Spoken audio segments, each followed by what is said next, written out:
Bienvenidas a un nuevo episodio de Neurociencia Amena. Yo soy Norma Hernández Vanegas, directora de la Asociación Mexicana de Epilepsia en Niños y Adultos Amena, y el día de hoy pues damos la bienvenida a la doctora Elma Paredes Aragón, quien nos hablará sobre cirugía de epilepsia. Muchísimas gracias, doctora, y pues adelante la pantalla toda suya. Muchas gracias, Norma, por la invitación. Y bueno, vamos a empezar a hablar de un tema que es muy importante en la epilepsia fármaco resistente, que conocemos como la cirugía en epilepsia. Entonces, para entender este tema es de, para la población general, entonces va a tener términos generales y algunos más específicos en caso de que ustedes estén en este momento en un protocolo de cirugía de epilepsia o les hayan mencionado cirugía de epilepsia. Para esta presentación no tengo ningún tipo de conflicto de interés y primero vamos a comenzar con un caso clínico real. Después vamos a hablar de algunos temas que son, ¿tengo epilepsia? ¿Puedo operarme? ¿Qué tipo de cirugías de epilepsia existen?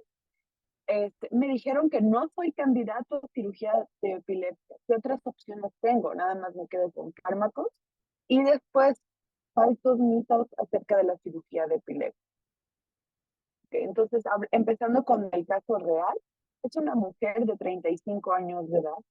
Escribe con la mano derecha e inició sus crisis a los 17 años. Previamente, el paciente padecía migraña y al parecer la migraña estaba bien controlada. Y la historia de crisis la comenzó a los 17 años. A los 17 años empezó con episodios de desconexión de 20 a 30 segundos y estos eran descritos como mirada fija, desorientación, pérdida del sentido del tiempo y múltiples eventos por día. A los 27 años, perdón, tuvo su primera crisis generalizada o su primera convulsión con sacudidas. La exploración física fue normal y en el electroencefalograma vemos una actividad generalizada con punta honda generalizada, como pueden observar, muy frecuente. Tenía otros antecedentes importantes que frecuentemente existen en epilepsia: depresión, sueño con muy mala calidad y memoria mala a corto y largo plazo. Como pueden ver, aquí había tenido muchos fármacos anticrisis, ¿ok? Levetiracetam, topiramato, lamotrigina, ¿no? Y falló al varios medicamentos y como sabemos, cuando hay dos o más fármacos anticrisis, ya tenemos que pensar en otros tratamientos, porque sabemos que el fármaco realmente no va a ayudar mucho para las epilepsias. Le hicimos el diagnóstico de epilepsia genética generalizada y por la refractariedad del tratamiento se comentó su caso en un comité multidisciplinario de epilepsia. Se recomendó estimulador del nervio vago y este se implantó en febrero del 2016. Posteriormente, el estimulador del nervio vago ya estuvo inicialmente en el primer año, el paciente mejoró significativamente y después de eso estaba libre de crisis generalizada tónico-clónica. Entonces, es muy importante recordar que cuando tenemos fármacos para epilepsia, tenemos que tener una balanza muy delicada entre los efectos secundarios, o sea, del fármaco que pueden enlentecernos a veces, o que pueden causar alteración de la conducta, ¿no? O coordinación, ¿sí? Entonces, en el caso del control de las crisis, tenemos que prevenir algo que se llama que está asociado a epilepsia. La complicación más grave, digamos, hospitalizaciones, comprostos y luego lesiones. Pero tenemos que ver que los efectos secundarios en estos casos no van a ser peor que si tenemos las crisis controladas en estos pacientes. Entonces, la primera pregunta de hoy es, ¿tengo epilepsia? ¿Puedo operar? Entonces, ¿cómo elegimos nosotros a un paciente para operarse? El 70% de los pacientes con crisis epilépticas están libres de crisis o otros, ¿no? el 1% de ellos, el que resta, requiere por esta cirugía de epilepsia. Pues alcanzar la libertad de crisis, lo que nosotros queremos siempre para abordar la cirugía de la epilepsia. Entonces la respuesta es, sí me puedo operar. ¿Okay? ¿Qué hacemos ahora? Estudiamos la epilepsia. Pues aquí tenemos unos ejemplos de unos epileptólogos a la derecha. ¿Qué hacemos nosotros?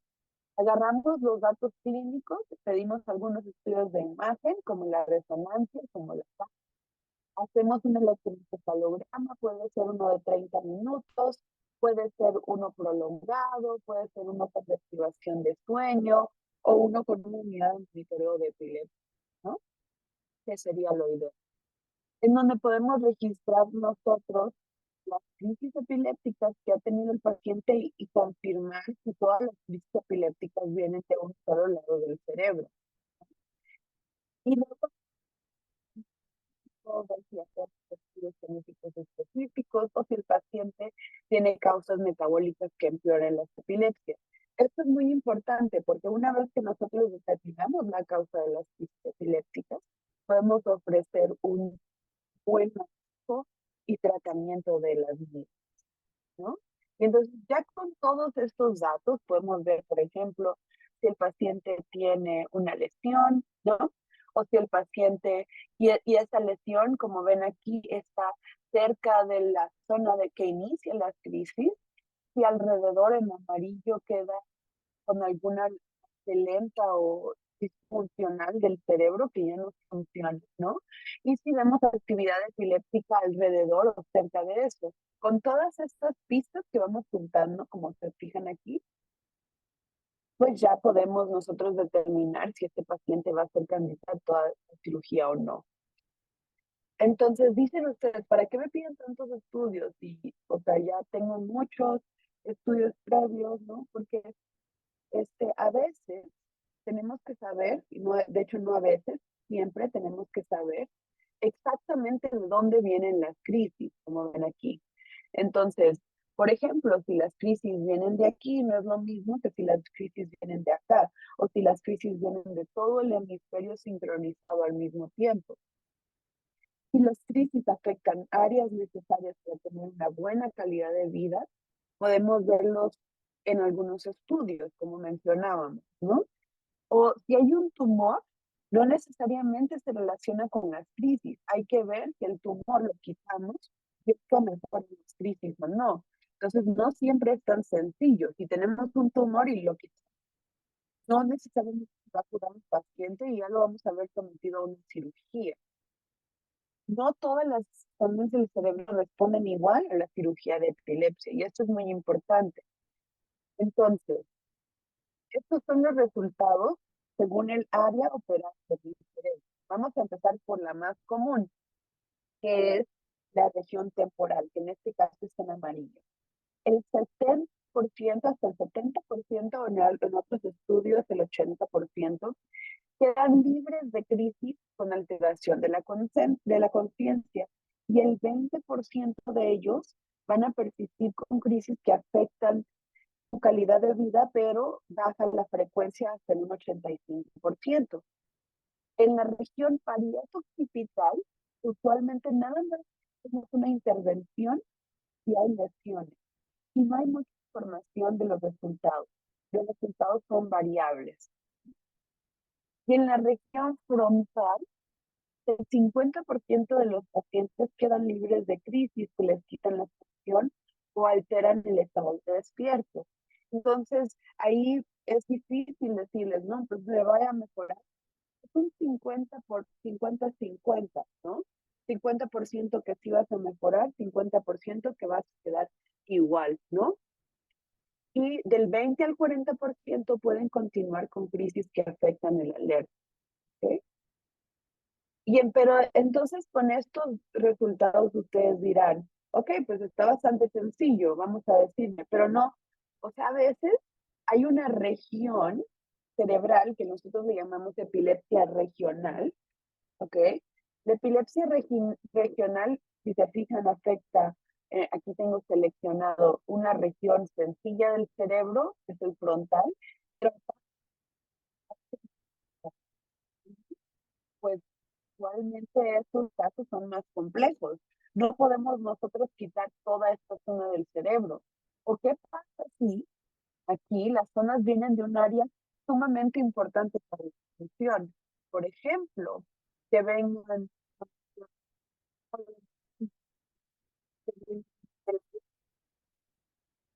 si vienen del área que mueve la mano, y el paciente escribe con esa mano, si operamos ese lado del cerebro, quitamos esta parte, pues el paciente va a quedar con una debilidad muy importante de esa sección, ¿no?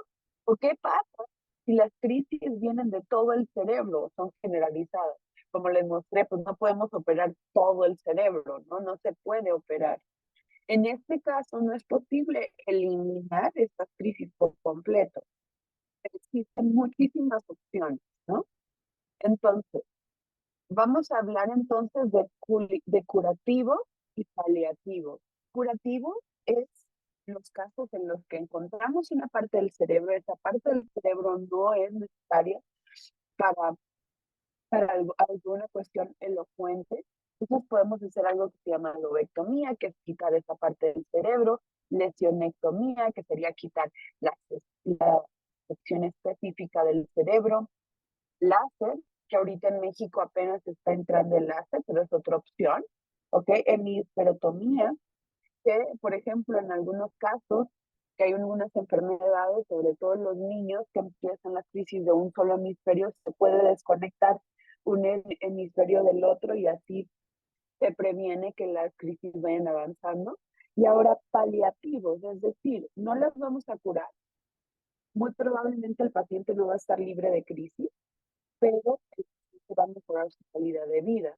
Y entonces en estas tenemos lobectomía paliativa, por ejemplo, si las crisis empiezan muy frecuentemente en el lóbulo temporal y después se esparcen al cerebro, pues eso podría mejorar la frecuencia de crisis, pero muy probablemente no va a curar las crisis, ¿no?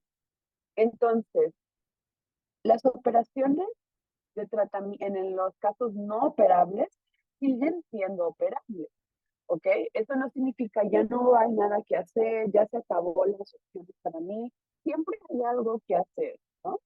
Entonces, los vamos a dividir en dos grandes categorías, que es la neuroestimulación en estos casos y la callosotomía, que ahorita vamos a hablar. Entre la neuroestimulación tenemos la estimulación del nervio vago, el nervio vago en esta sección, la carótida, entonces donde se sientan su pulso, ahí al lado está el nervio vago. Y el estimulador cerebral, este sí se hace una cirugía, se mete un estimulador en algunas partes del cerebro para ver cuáles son las que, para ver cómo se pueden mejorar esta frecuencia de crisis. Pues aquí tenemos unos ejemplos de el estimulador del nervio vago, ¿ok? Y aquí tenemos la estimulación del nervio cerebral profundo, ¿ok? O anterior del cerebro, sería más o menos por aquí, ¿ok? Pues aquí tenemos finalmente unos ejemplos para que ustedes más o menos se orienten de cómo funciona esto. Por ejemplo, si viene del hipocampo, podemos quitar esta sección del cerebro. Si viene del todo el lóbulo temporal, se puede quitar toda esta sección del lóbulo temporal. Se puede quitar una lesión o algo muy específico del cerebro si nosotros vemos que ese paciente necesita una cirugía, o se puede hacer una hemisferotomía, que es separar, ¿ok?, un cerebro de otro, o quitar parte del cerebro, quitar varios lóbulos, que no se recomienda, ¿ok? O hacer unos pequeños piquetitos en este, y- y- la callosotomía, ¿ok?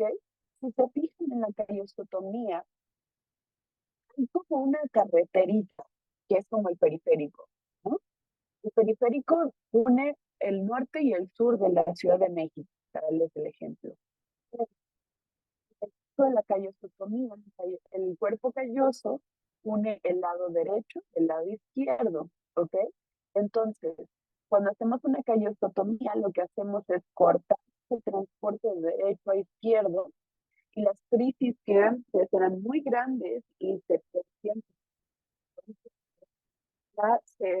digamos que nada más se quedan muy cortitas de un solo hemisferio del cuerpo. Y eso ayuda mucho a ciertos tipos de crisis. Y voy a finalizar esta plática con algunas falsas creencias acerca de la cirugía de epilepsia. ¿Okay?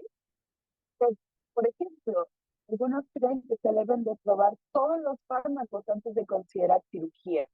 Recuerden, son crisis poco probables después del segundo fármaco. Entonces, no se deben de probar todo, ¿ok? La actividad en la que se llama es contraindicación para cirugía. La mayoría de los pacientes con crisis de inicio unilateral frecuentemente tienen actividad bilateral, ¿ok? Y un estudio de imagen de resonancia magnética o normal descarta la posibilidad de cirugía frecuente. No, es más difícil que el paciente resuelva su crisis, pero otras veces frecuentemente es un poco epileptogénico. Entonces nosotros no nos rendimos con una imagen normal. Las difusas son una contraindicación de cirugías de epilepsia. Muy frecuentemente, la zona epileptogénica, aunque no tenga lesión derecha, izquierda, frontal, oral, otra, solamente reproducir esa actividad epiléptica. Y la cirugía no es posible si un paciente tiene afección esencial para la función. Las funciones esenciales pueden ser identificadas en la cirugía va a empeorar la memoria de memoria previo. La memoria no empeora con la cirugía. La memoria usualmente mejora después de la cirugía. Psicosis crónica es contraindicación para cirugía. Muy frecuentemente los pacientes se benefician si las crisis se eliminan. Un IQ o un coeficiente intelectual menor de 70 es contraindicación cirugía. El desenlace depende del tipo de epilepsia y de la localización, como comentamos. Nada tiene que ver el IQ del paciente. Y la resección de una lesión focal en pacientes con epilepsia se realiza sin evaluación prequirúrgica. Las lesiones focales, vuelvo a repetir, usualmente son incidentales y no tienen nada que ver con la epilepsia. Entonces, a veces la epileptogenicidad de una lesión tiene que ser confirmada para que nosotros podamos decir que realmente este paciente, la lesión está causando la lesión. Entonces, para concluir esta plática, la epilepsia debe ser estudiada y referida a un centro especializado. La cirugía de epilepsia no es la última opción en estos casos y la neuromodulación, DNS, DBS, es una opción efectiva en el control de la epilepsia. ¿Okay? Y bueno, les agradezco mucho a la maestra Norma Hernández, y estos son los datos de contacto por si hay alguna duda. Muchas gracias.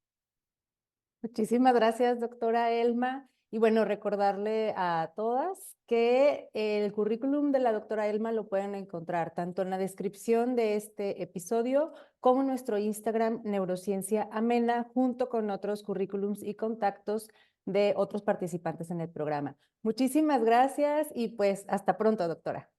Muchas gracias. Hasta luego.